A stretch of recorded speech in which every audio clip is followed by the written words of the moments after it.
Hello and welcome to everyone joining us for today's Select Science webinar entitled Transcriptional and Spatial Resolution of Cell Types in the Mammalian Habenula. My name is Carrie Haslam and I will be moderating today's presentation. Today I'm delighted to be joined by Dr. Koichi Hashikawa, Acting Instructor at the University of Washington, and Madhura Nayak, Product Manager at Advanced Cell Diagnostics. Currently, Dr. Hashikawa has been studying how extrinsic and intrinsic factors influence transcriptome in the circuitries for motivated behaviors by utilizing the single-cell RNA sequencing and multiplex technologies. Madhura will be discussing the RNAscope assay from ACD, the proprietary RNA in situ hybridization assay based on ACD's patented technology. After the presentation, we'll move on to our question and answer session.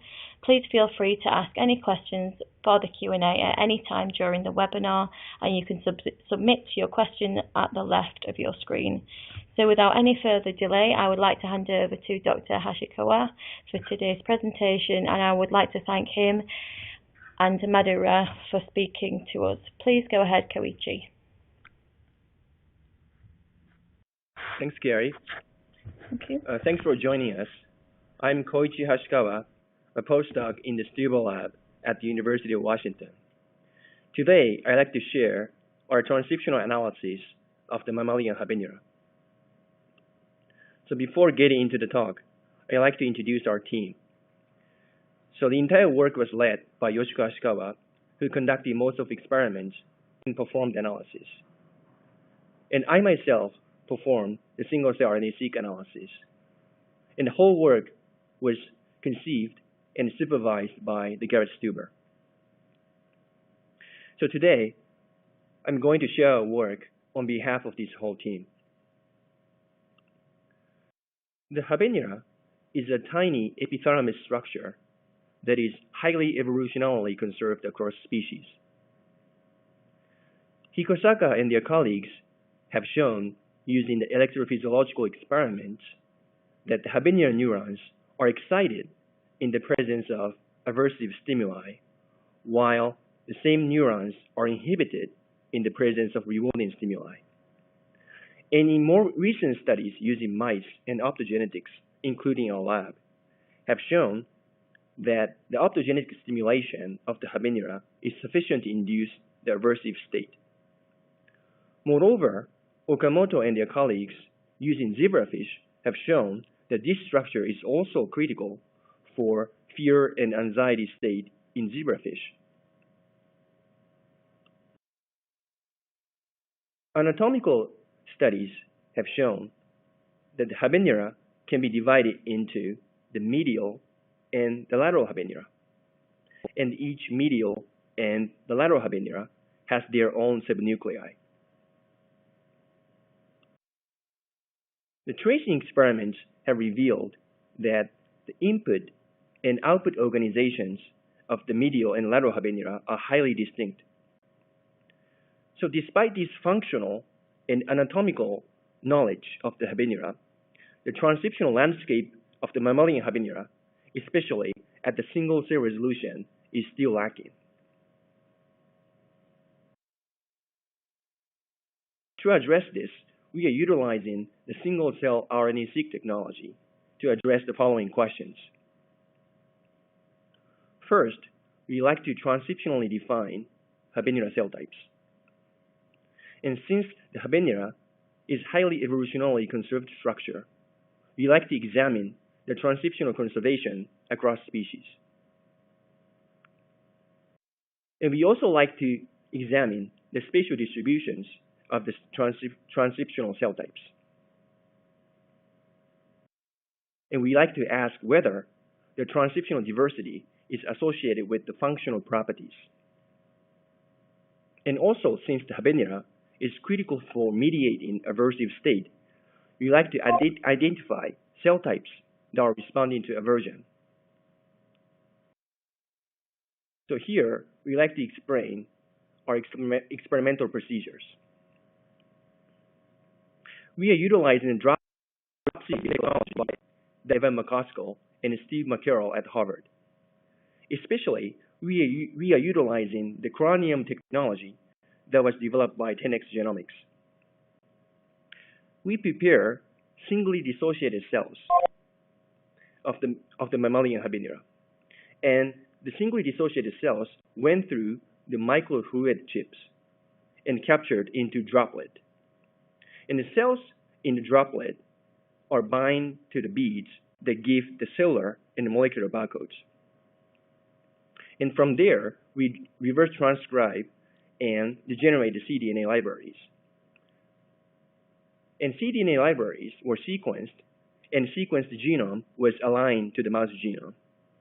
And ultimately, we generate the gene counts of all the genes. And using the high-dimensional data set,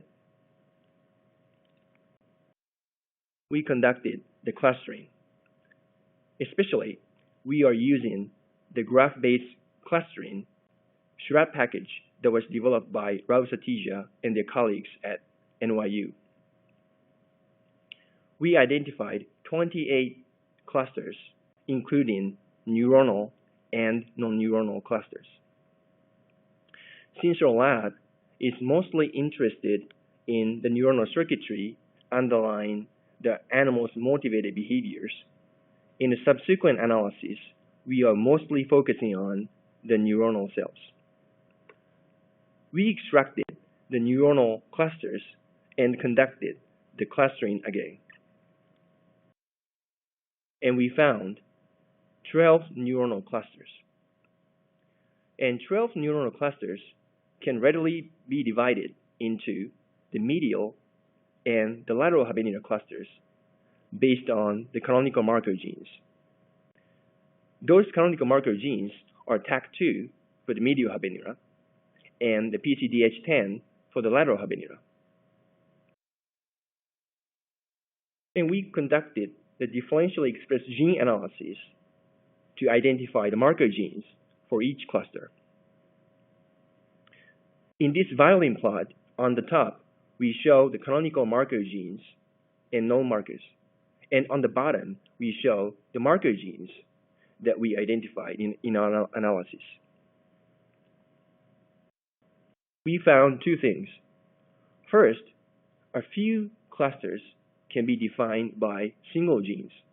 For example, the medial habenula number 5 can be defined by the expression of CCK, while the medial habenula number 1 can be defined by the expression of SPON1. But in majority of cases, other clusters can better be defined by the combination of genes. And we will revisit this problem by using the strategy of highly multiplexed FISH. Since the medial and lateral habenula are anatomically highly distinct structures, we examine the transcriptional differences between the two.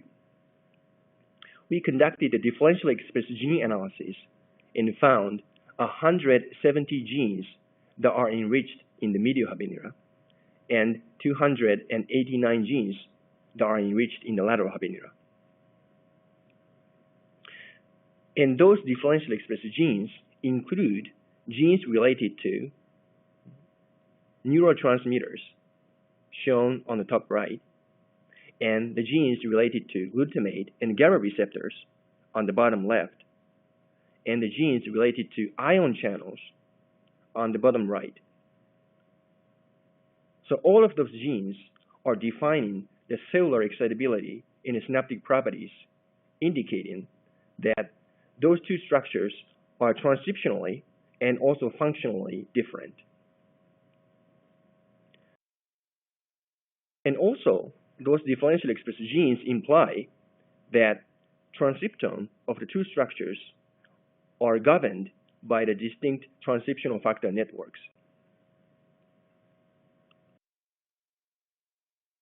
To address this, we conducted the scenic analysis that was developed by Arts Lab at KUL. The scenic analysis is infer the causal relationship of the transcription factors and regulated genes. Scenic analysis is utilizing two information. The first information is the DNA consensus binding sequence of the transcription factors. And the second information is the co-expression relationship of the transcription factors and all other genes. Scenic analysis have found the transcription factors and regulated genes in the medial habenula and the lateral habenula. Here we show the top 5 transcription factors and regulated genes in each structure. As we can see, the various transcription factors are regulating multiple genes. We also found the majority of differentially expressed genes are regulated by a combination of transcription factors, and those transcription factor networks between the two structures are highly distinct.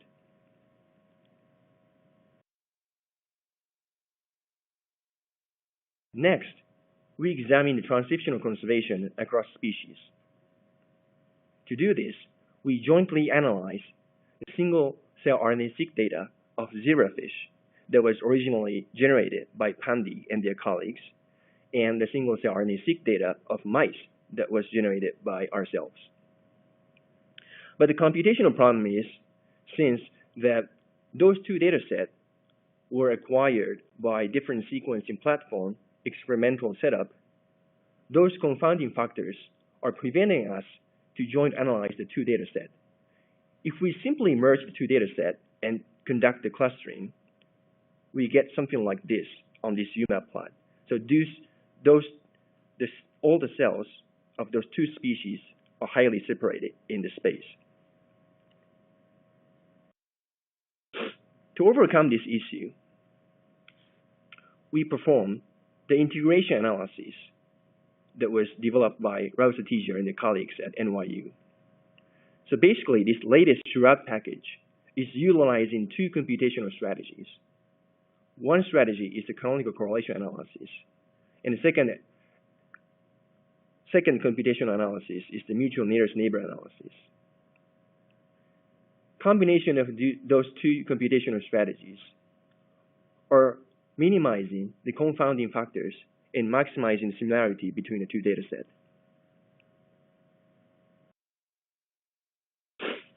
So Sherrod integration successfully aligned the single-cell RNA-seq data set of the two species, as you can see on the middle UMAP plot. And after the integration, we conducted a graph-based clustering and found 10 neuronal clusters.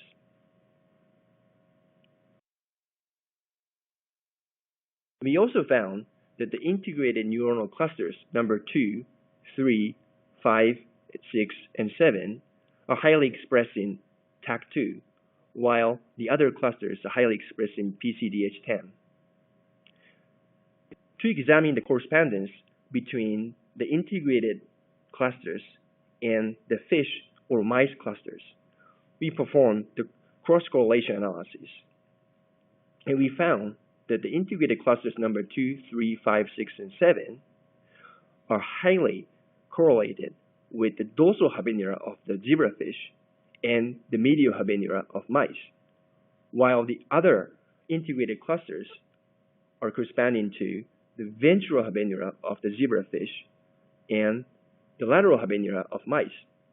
So these results indicate that the dorsal habenula of zebrafish and the medial habenula of mice are transcriptionally homologous, while the ventral habenula of zebrafish and the lateral habenula of mice are homologous. So thus far, I've been showing you our single-cell RNA-seq analysis. And we like to cross-validate our single-cell RNA-seq analysis using highly multiplex FISH that will be described by Madhura at ACD Bio. Thank you, Koichi. So as we all know, complex and highly heterogeneous tissues such as the habenula, the brain, and tumors, as well as processes such as embryonic development, are comprised of multiple cell types and states. And as technology enables, researchers are interested in characterizing transcriptional activity more fully. These efforts can enable identification of new cell types, predictive biomarkers, new therapeutic strategies, and more. These goals require techniques that provide highly sensitive, specific, and multiplex spatial approaches with single-cell resolution. The RNAscope technology provides all these, so it's being applied to these questions regularly. Traditional transcriptomic analysis has relied on bulk tissue analysis such as PCR, which provide an average level of gene expression in a sample, but loses the spatial and single-cell information. This is akin to a fruit smoothie, which can be a delicious drink, but you can only guess at what it is in the smoothie. The advent of single-cell transcriptomic analysis, such as single-cell RNA sequencing, have now been able to provide molecular information at the single-cell level. And to come back to the fruit analogy, can now provide you the menu and tell you what fruit and how much of each fruit went into that smoothie. However, these techniques still don't provide you with how those cells are organized in the tissue context. And this is where spatial analysis come into play. Single-cell multiplexing spatial analysis that detect RNA can provide transcriptomic information with spatial organization while retaining single-cell resolution. So now, instead of an average blended smoothie with mystery ingredients, you can see all the fruit and how it is spatially arranged. I'd like to introduce you to the RNAscope product offerings that we offer to enable researchers for this single-cell analysis. The most important of our RNAscope products is our probes that can be designed to any target of interest. We have over 13,000 unique probes in inventory designed over all types of species. Custom probes designed for any target in any species can be designed and delivered within 2 weeks. Flavors of RNAscope products include our manual assay, where detection kits contain all the necessary pretreatments for chromogenic or fluorescent detection. With the manual assay, you can achieve results in as few as 8 hours. Our products have also been adapted on the most widely used automated stainers such as Bond RX and Ventana's Discovery XT and Ultra.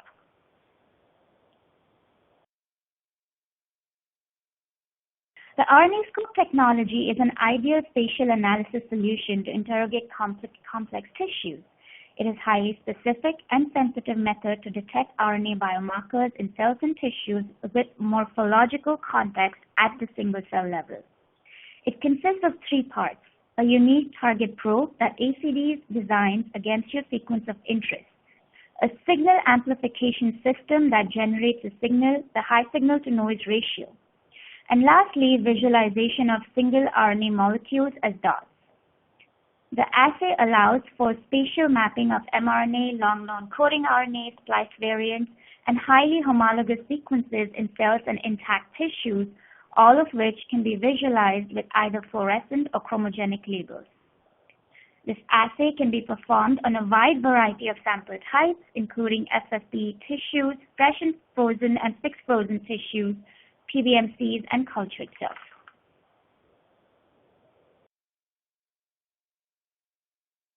To design a specific probe for your target of interest, ACD requests you to provide us either the accession number information or the exact sequence of the target. You could even indicate your region of interest for targeting with specific start and stop positions. A bioinformatics scientist channeled this information through the proprietary ACD alignment algorithm to select optimal sequences to ensure target specificity and uniformity of oligo-hybridization in the assay. The algorithm evaluates the melting temperature of each oligo in the pool to ensure no cross-hybridization with non-target RNA under stringent RNAscope conditions. So how does the technology work? An RNAscope probe design is the key. We use a double Z probe design, and there are 3 components of the Z. The upper region is the 14-base tail sequence that is the region where preamplifier and the cascade of amplifications will occur. A spacer region is in between the base and the other end, and this allows for flexibility of probe binding efficiency to mRNA. The lower end region of the Z binds directly to the mRNA of interest, and this lower region contains a sequence that is specific to your target. The Zs are used in pairs, and in pairs, the upper region of the Zs will provide bases for the preamplifier binding. Both Zs bind adjacent to each other to your target region from the lower region. If your RNA is intact under ideal permeabilization conditions, the assay will hybridize up to 20 Z pairs to your RNA. For many samples, such as cancer FFPE samples, your RNA could be degraded and fragmented. However, the simplicity of this design and relatively short probes binding to the target allows for binding to even short pieces of RNA. Now, specifically for higher plexing, we have now developed the RNAscope HiPlex assays, which allows multiplexing up to 12 targets. And how exactly does the signal amplification for this work? You have your target transcript. In this situation, we're seeing 8 target transcripts. The probes are added and the double Zs bind adjacent to each other. The preamplifier will then bind to the top region, and each preamplifier will then serially have multiple amplifiers bind to it. On each amplifier, there are multiple labeled probes, so we see a significant amplification per transcript.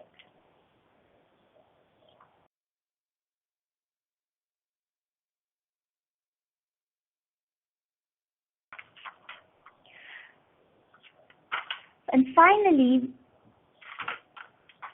signal amplification provides the sensitivity. What about non-specific binding? If a single Z binds to a non-specific RNA, the preamplifiers cannot be stable on just 14 bases of the upper region. So the non-specific binding that may occur does not get amplified.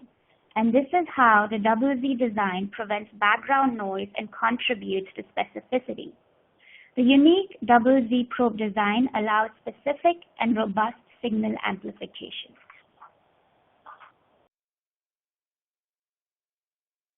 Here we see an example of 12 targets being amplified.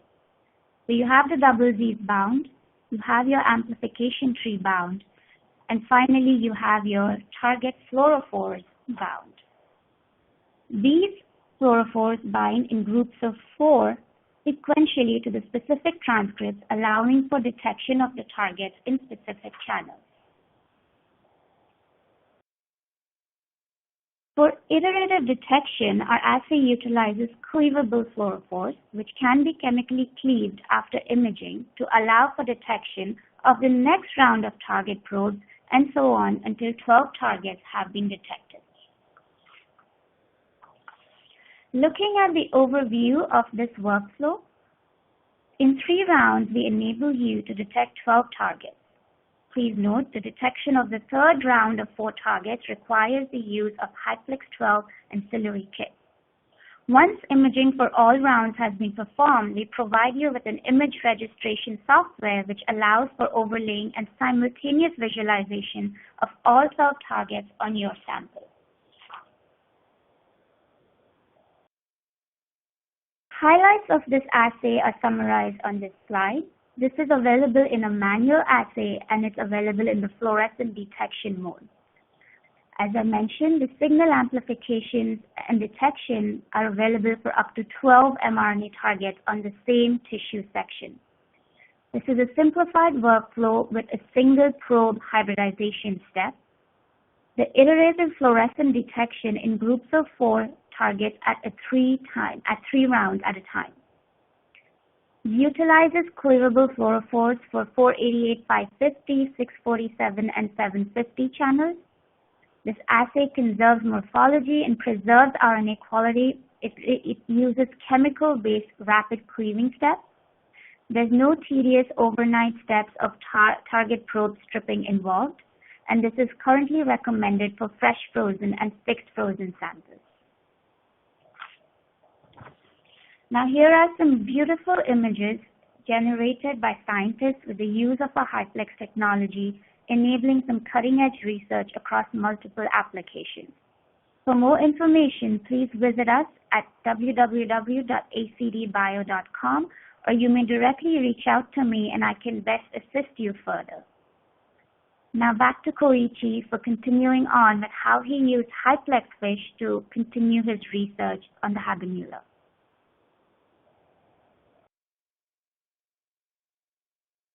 Thanks, Madhura. Yeah, as described by her, we are utilizing HiPlex FISH to examine the spatial distribution of marker genes and the transcriptional cell types in the Habenula. So we detected over 10 genes each for the medial and the lateral Habenula. So here we show you the example 5 marker genes at the medial Habenula in the middle, in the lateral Habenula on the right. So as you can see, some marker genes have clear spatial bias. For example, the CCK is concentrated on the dorsolateral part of the medial Habenula, while the SPON1 is highly located in the ventral lateral part of the medial Habenula. Similarly, in the lateral Habenula, NECAB1 is highly localized in the medial part of the lateral Habenula, and also highly concentrated in the anterior part.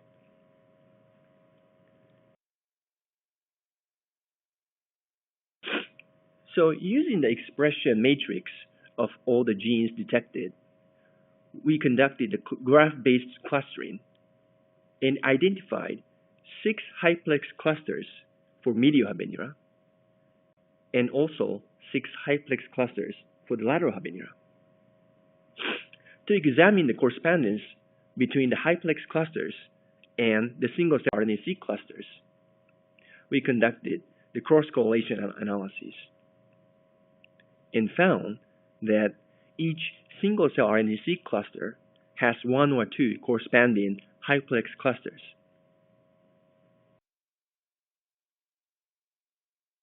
And next, we examine the spatial distributions of the HiPlex clusters.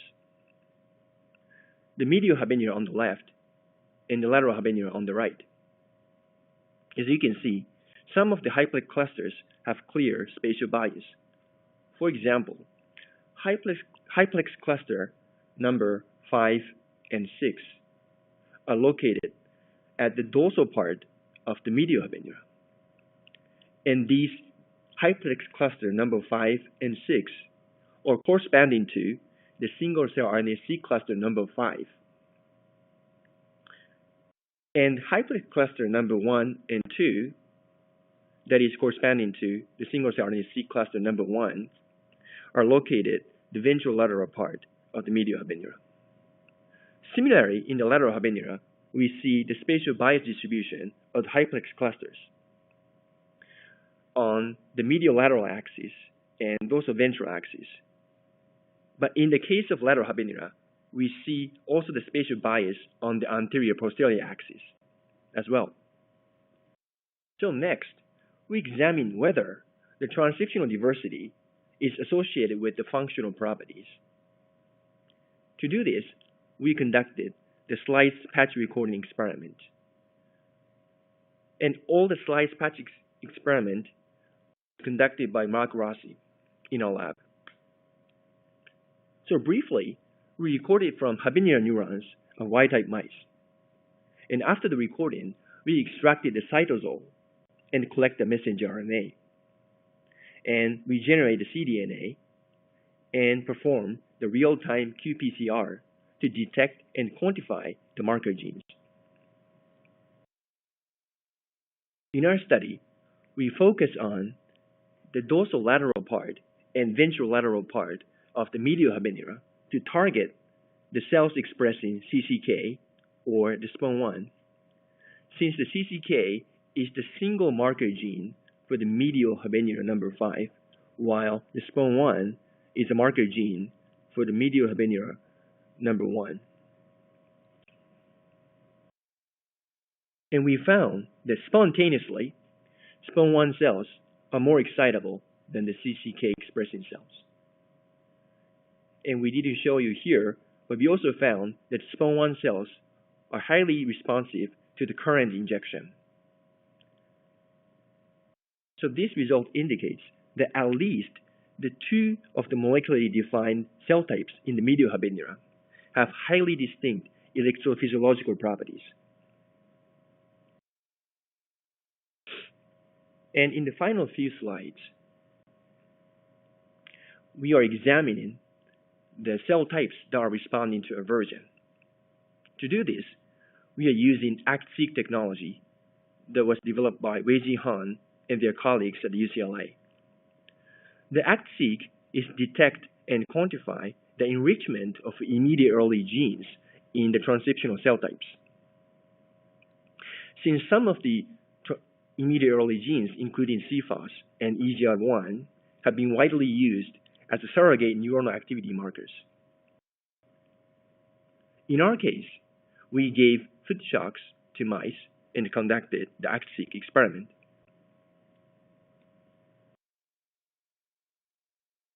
And here is the result. The top figures are showing the expression level of CFOS and EGR1. The bottom figure is showing the percentage of cells expressing CFOS and EGR1. As you can see, a subset of cell types are highly enriched in the CFOS and or EGR1. In the medial habenula, cluster number 2, 3, 4, and 5 are enriched in the CFOS or EGR1, while in the lateral habenula, cluster number 1, 3, and 6 are highly active by the foot shock exposure. To cross-validate this ACT-seq experiment, we conducted a multiplex FISH technology to detect the foot shock-induced CFOS and various marker genes. Here we generate the density estimation map of CFOS distribution in space. As you can see, in the medial habenula on the top and the lateral habenula on the bottom, in both cases, we see the spatially biased expression of CFOS. We superimpose this density estimation map of CFOS onto the spatial distribution of HiPlex clusters. And we found that the HiPlex cluster number 1, 4, and 5 and 6 in the medial habenula are highly overlapped with the CFOS density estimation map.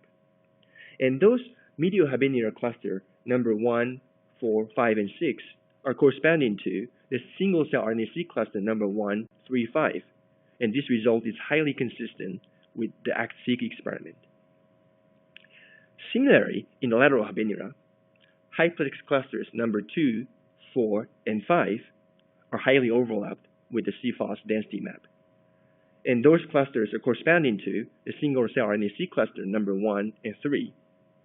That is also consistent with our ACT-seq experiment.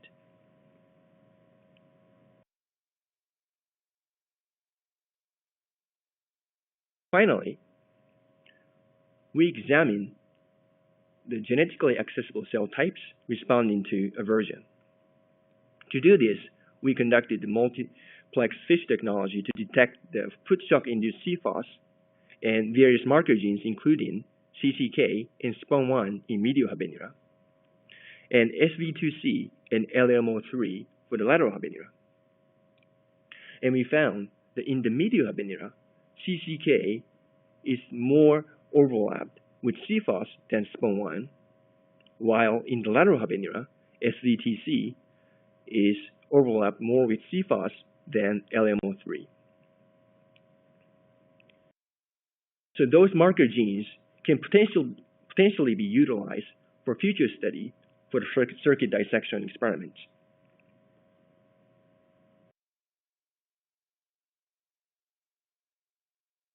To summarize, we've been using the single-cell RNA-seq technology and detected 12 neuronal clusters in the mammalian habenula.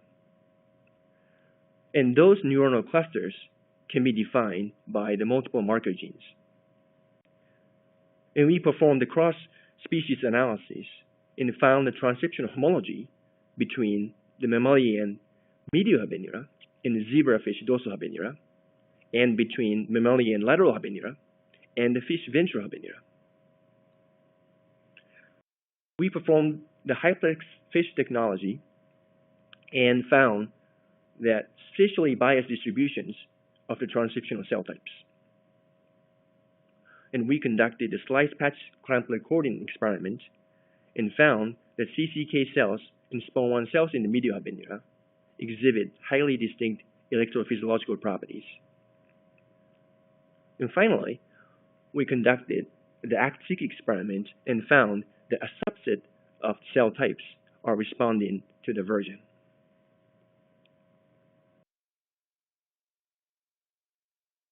This is a thank you slide. We'd like to thank all the lab members in the stable lab. And again, the entire work was led by Yoshiko Hashikawa and supervised by Gary Stuber. We also like to thank the genetic core at the UNC and all the funding sources. And thanks for the attention, and I'd like to take any questions that you may have.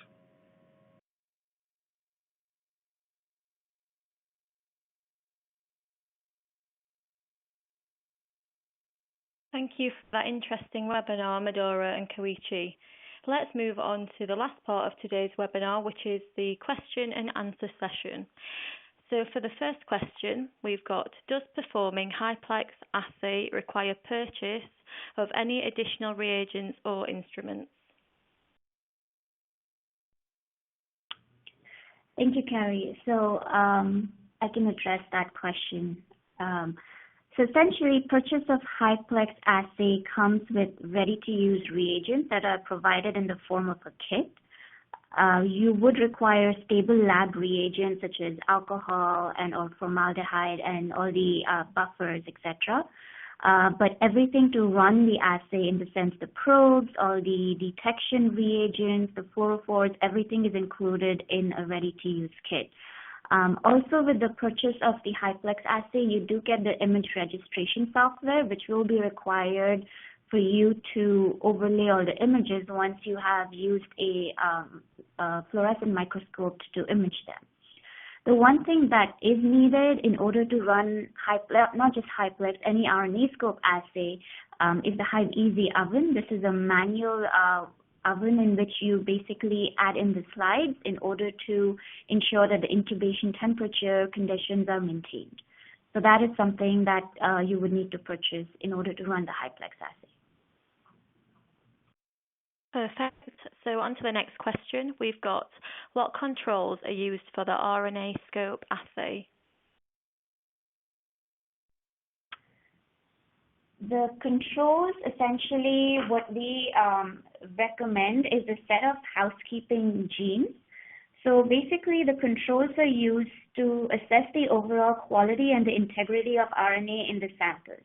And the sample quality is something that is a function of a variety of factors. So this could be different collection procedures, fixation conditions, concentration of the reagents, age of the samples, etc. So in order to have the optimal conditions and to assess the tissue RNA quality, we typically provide you with 2 reference probes. So this provides an assurance of the tissue quality. It also minimizes the risks of false positive and or false negative results. So for HiPlex assay, we provide a set of housekeeping genes. These are plexed already into a 12-plex target. These are used to assess the uniformity of RNA throughout the tissue. And as a negative control, we provide you with a bacterial gene probe, DAP-B. So it's non-specific, essentially, to most of the tissues that you would be working with. And this is used to verify that there's minimal background staining. Typically, with default RNAscope conditions, you will often use the most optimal staining with the positive and negative reference probe. But based on tissue morphology and staining, you may choose to modify the assay and repeat them under slightly modified conditions. However, we do recommend that you speak with our support scientists and experts in-house before changing any optimized assay conditions. Perfect, thank you. The next question is, what is the signal readout for the HiPlex assay and how do you quantify it?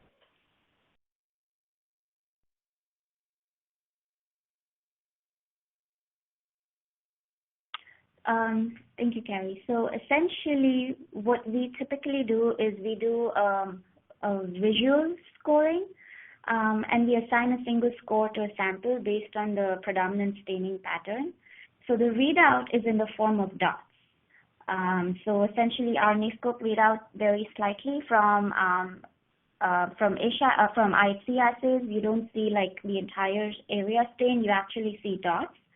So our RNAscope quantification is based on dots per cell and not so much on intensity, because dots correlate to the number of individual RNA molecules, whereas dot intensity reflects the number of probe pairs that are bound to each molecule. So the percentage of cells positive is scored visually based on the number of cells with greater than 1 dot per cell. And then there's different categories that these are binned into. So 0%, up to 25%, 26 to 50%, etc. So typically we recommend doing a semi-quantitative scoring for the whole tissue. So, and scoring is performed at 40x magnification. Again, the scoring, we have a criteria that we share with all of our customers, and this is based on the number of dots per cell rather than the signal intensity. If you want additional quantification, you could use other software-based programs such as Halo, etc., in order to have an 8 score provided and all of that. So we do have those recommendations too. Perfect. Thank you, Madhura. So we've got another question that's come through, and it is, what is the cost for one run? So the cost is something, so I would suggest that in order to evaluate the cost, you could pretty much reach out to your account executive and we can provide you the price for the run in that situation.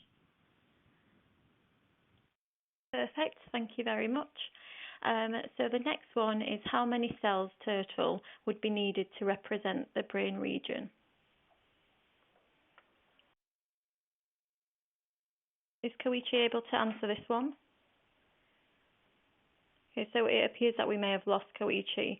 So what we're going to do is, any questions that were directed to him, we'll make sure that we get back to you over email, just to make sure that all of them will be answered. It does appear that we have lost him. So that's all we have time for today in that instance. So thank you very much, Madhura and Koichi, for the informative discussion and presentation. Thank you to everyone joining us online and for the interesting questions. I hope that you found this session worthwhile. If you have any other questions, please feel free to email me at editor@selectscience.net, and I will follow up with any questions. If you would like to listen to this webinar again or invite a friend to listen, it will be available to watch on demand in a few days. Goodbye, and thank you once again for joining this webinar.